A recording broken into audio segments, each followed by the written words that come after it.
Hello, welcome to another Becoming a Modern Man. We are playing Zoo Company once again, and this time we are playing against a mono blue Tron deck. So let's get underway.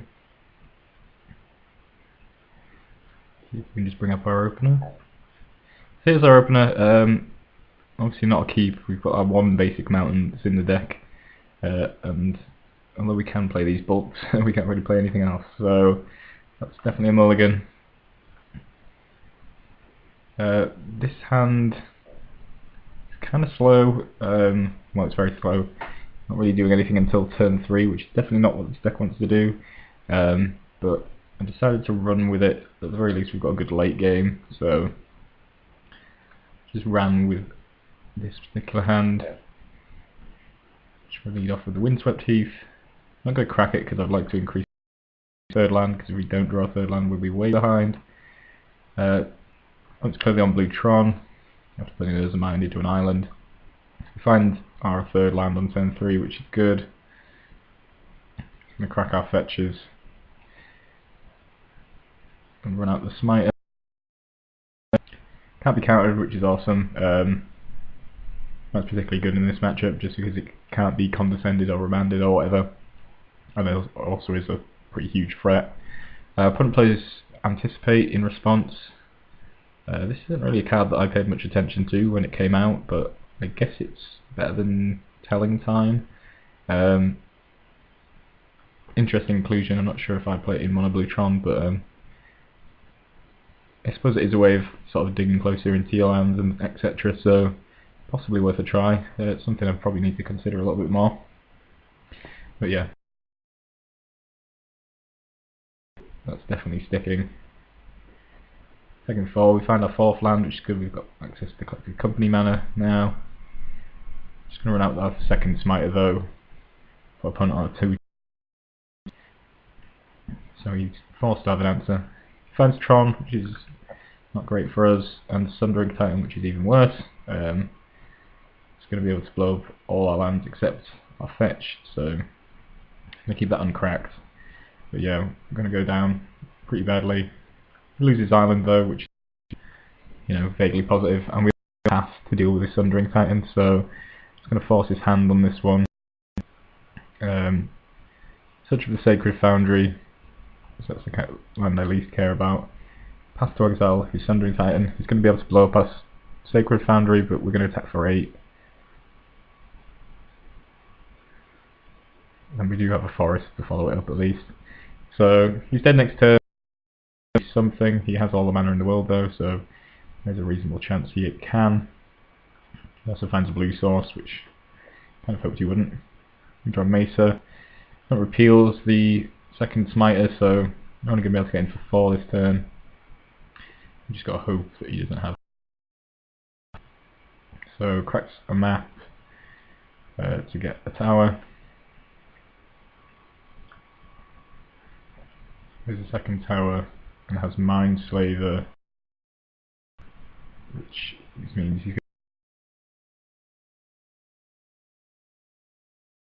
got Mesa. I'm fairly sure you can fail to find fetch, so I figured I didn't want him mana screwing me any further, so just do that before he takes over my turn. But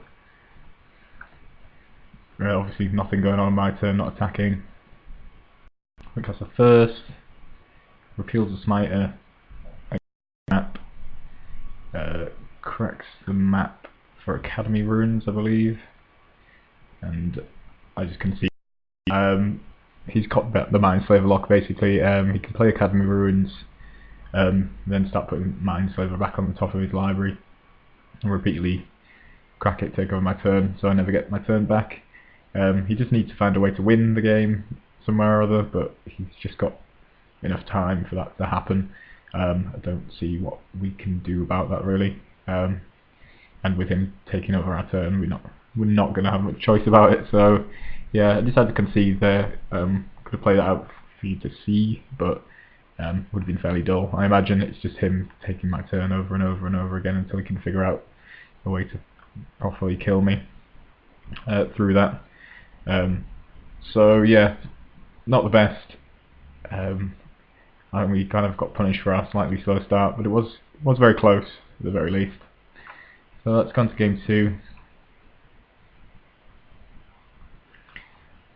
and see how our opener looks this time.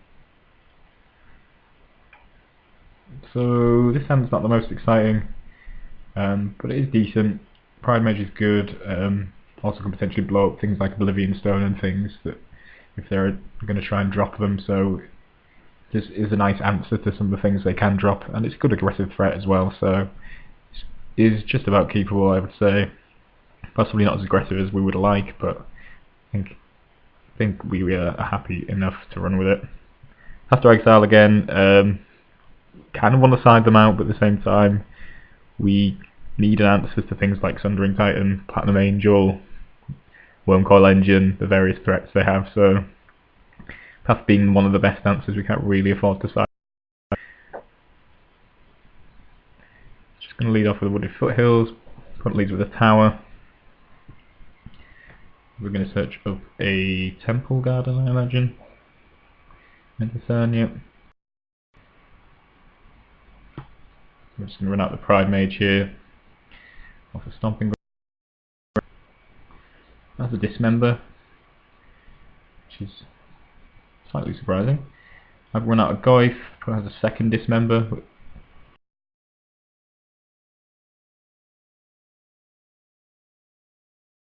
Anything, so I don't have to worry about counter magic or anything like that. So I'm just going to run out of Pride Mage and a Tarmogoyf. Misses a land drop, which is definitely. We have to attack him for 5 here and drop a Smiter. Can't really think of a way that he's going to be able to use a sweep. I suppose if he got Tron, we might just have enough mana. I mean, rather if to Oblivion Stone and blow it up. If he draws the final Tron piece, maybe.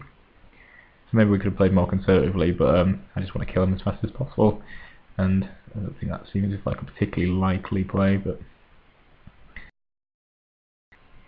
attacking for lethal, Punter repeals the Goyf, in for 1.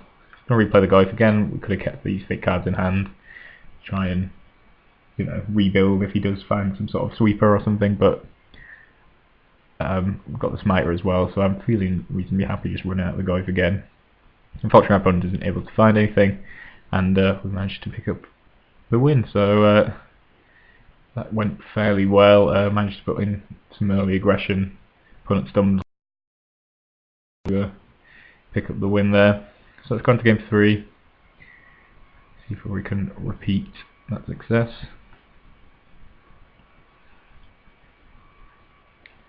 So we get the all land hand, which isn't particularly desirable, and then we get the slightly better Hierarch into Goyf hand with a path again. Not ideal, but I don't particularly want to go to 5. Draw a Mesa, so we'll crack that into and get a Hierarch out. And then the Goyf, which is nice. I'm going to run out of Goyf. Gets hit with a Remand, which is unfortunate.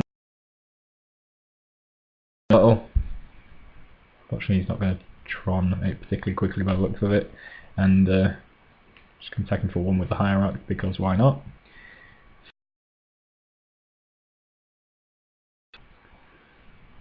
And I'm going to go for the second Goyf, who unfortunately gets hit with a Condescend.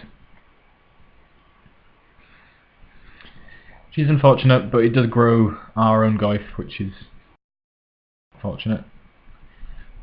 Means we can do that little bit more damage. And cast an Anticipate, finds a Tron piece. Just going to run out my second Hierarch and attack for 5 here with a double Exalted. Again, should I keep Nicotl in hand? Should I not? I decided to run it out and put as much pressure on as possible. And cast first on his turn. Drops an Academy Runes. I assume he's light on land, which is why he's trying to drop. He's playing these like instant speed draw spells on his own turn, just so he can hit his land drops. We get to attack for 6 here.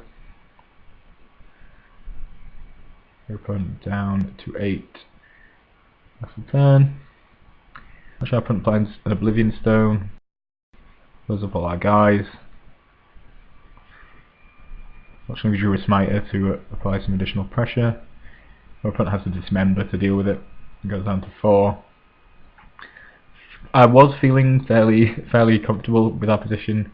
I mean, it's not ideal, we definitely need to draw a creature or something, but he's on 4 and I have a lightning bolt in hand, so if I can do an additional point of damage somewhere, then I'm all good. But unfortunately Ugin is fairly backbreaking.